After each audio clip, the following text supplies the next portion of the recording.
بسم اللہ الرحمن الرحیم۔ ہتھیاروں کے بارے میں احتیاط کا حکم۔ حضرت جابر بن عبداللہ رضی اللہ تعالیٰ عنہ نے بیان کیا، سیدنا رسول اللہ صلی اللہ علیہ وسلم ایک مجلس سے گزرے جس میں لوگ ننگی تلوار کا لین دین کر رہے تھے۔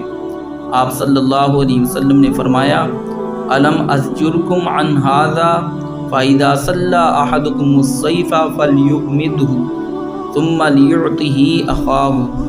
فرمایا، کیا میں نے تمہیں اس سے منع نہیں کیا، جب تم میں سے کوئی تلوار اٹھائے تو اسے میان یعنی نیام میں رکھ کر اپنے مسلمان بھائی کو دے۔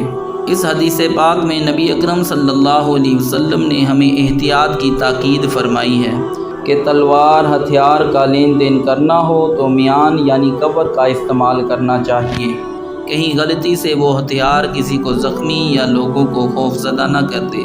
یہی حکم چھری اور چاقو کا ہے، انہیں کسی کی طرف پھینکنے یا ان کے ساتھ اشارہ کرنے سے پرہیز کیا جائے۔ جب مسلمانوں کو اذیت خوف سے بچانے کے لیے اس قدر احتیاط کا حکم ہے تو مسلمانوں کے خلاف ہتھیار اٹھانا کتنا بڑا جرم ہوگا۔ اللہ تعالی ہمیں سمجھ عطا فرمائے، آمین۔